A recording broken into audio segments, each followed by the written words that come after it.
प्रिय छात्र छात्राओं, मानव अधिवासों की श्रृंखला में हम ग्रामीण अधिवासों के बारे में पढ़ रहे थे और ग्रामीण अधिवासों के जो प्रकार हैं उनके बारे में हमने पढ़ा,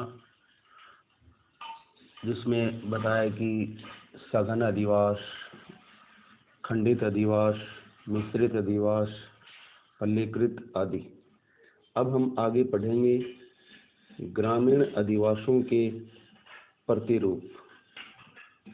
ग्रामीण अधिवासों के प्रतिरूप। प्रतिरूप का अर्थ होता है मॉडल। अधिवासों के बसाव की आकृति के आधार पर किए गए विभाजन को अधिवासों के प्रतिरूप कहा जाता है। मतलब जो मानव अधिवास है उसकी आकृति कैसी है। जैसे मान लो गोल आकार में बसा है तो वो वर्ताकार प्रतिरूप हो गया, या किसी नदी या नहर के किनारे बसा है, एक तरफ बसा है, आगे नदी आ गई या कोई अंतरीप आ गया तो आगे नहीं, तो इस पर तिर्यक प्रतिरूप। या जैसे मान लो कई ऐसे होते हैं जो चौकोर बसे होते हैं तो ये चौकपट्टी प्रतिरूप। तो इस प्रकार से जो उसकी जो बसाव की आकृति है उसके आधार पर किए गए विभाजन को अधिवासों के प्रतिरूप के रूप में जाना जाता है। ग्रामीण अधिवासों के प्रतिरूपों को प्राकृतिक कारक जिसमें धरातल का स्वरूप,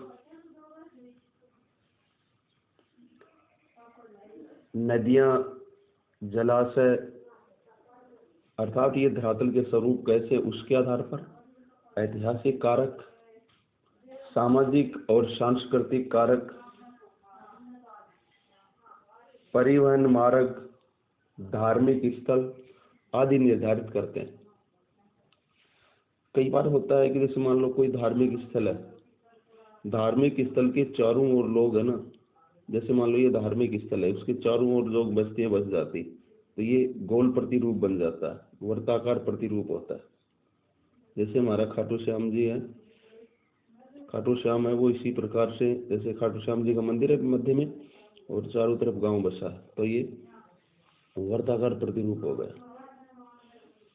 कई बार होता है कि जैसे मान लो एक गांव है, वहां से कई मार्ग निकलते हैं और उन मार्गों के पास पास मकान बन जाते हैं, तो ये जो है तारा प्रतिरूप का उदाहरण बन जाता है। तो ग्रामीण जो अधिवास है उनके प्रतिरूप हैं उसके बसाव के आधार पर निश्चित होते हैं। ग्रामीण अधिवासों के निम्न प्रतिरूप निर्धारित किए गए। ये एक एक करके बारे में हम इनको सब के बारे में पढ़ेंगे, एक एक प्रतिरूप के बारे में। ग्रामीण अधिवासों के जो प्रतिरूप हैं वो एक एक पढ़ेंगे हम। पहले है रेखीय प्रतिरूप। जब ग्रामीण क्षेत्रों में सड़क मार्ग, रेलवे मार्ग, नहर, नदी घाटी में या सागर तट के सहारे बस्ती का विकास होता है, तब रेखीय प्रतिरूप वाले अधिवास का निर्माण होता है। इन प्रतिरूप में आवास पास पास एवं पंक्तिबद्ध लाइन में होते हैं, जैसे गंगा यमुना के मैदान एवं मध्य हिमालय क्षेत्र के में इस प्रकार के प्रतिरूप पाए जाते हैं। जयपुर जिले का बरवाड़ा गांव रेखीय प्रतिरूप का सशक्त उदाहरण है। इन्हें पंक्ति नुमा, मार्ग नुमा और अर्धवर्ताकार प्रतिरूप भी कहते हैं। चित्र 6.1 में 6.1 में बच्चों देखो, मैं आपको दिखाऊं।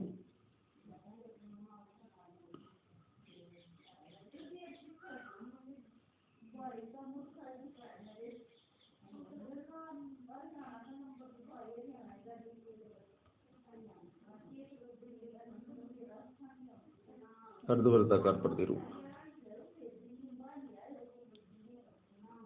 उसके बाद है तीर प्रतिरूप। दूसरा जो प्रतिरूप है, आकार है गांव का, वो तीर प्रतिरूप। किसी अंतरिप के शीर्ष पर, अंतरिप जानते हो, जैसे मान लो ये जो हमारे भारत का जो कुमारी अंतरिप है, ये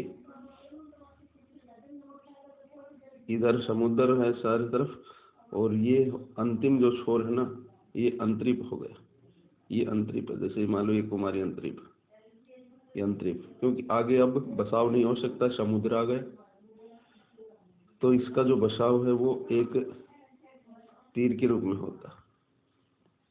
तो ये इस प्रकार का जो बसाव है वो एक अंतरिप कहलाता है। ये जो क्षेत्र है ये इस प्रकार का जो अंतरिप होता है, आगे बसाव नहीं हो सकता।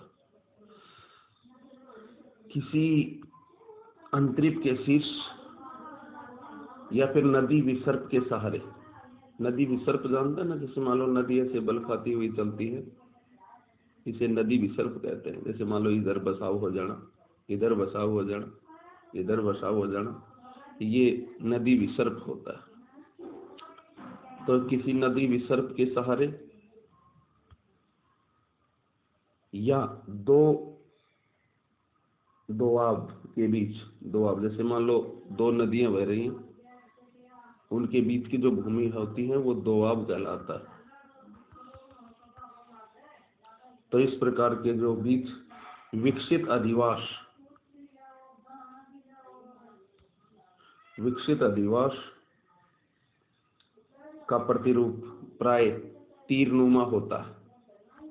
तो इस प्रकार का जो प्रतिरूप का जो है ना, जो दोआब आदि के बीच में या अंतरिप के या नदी विसर्प के सहारे जो बना अधिवास है वो तीरनुमा होता है। ऐसे स्थान पर अग्रभाग में अधिवास के विकास के लिए भूमि उपलब्ध नहीं होती, या नदी की सीमा इसके विकास में बाधा होती है, जिससे अधिवास का निर्माण पृष्ठभाग, पृष्ठभाग समझ गए ना, जैसे मान लो ये अंतरिप है, आगे विकास नहीं हो सकता, पृष्ठभाग पास लगता हुआ जो क्षेत्र है, पृष्ठभाग में ही इसका विकास होता है।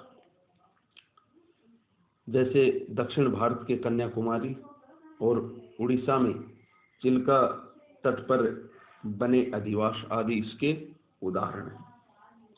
उसके बाद है त्रिभुजाकार प्रतिरूप। त्रिभुजाकार प्रतिरूप, जब नदियां, नहरों या सड़कों का संगम होता है और वे एक दूसरे को काटती नहीं है, तब त्रिभुजाकार प्रतिरूप का निर्माण होता है।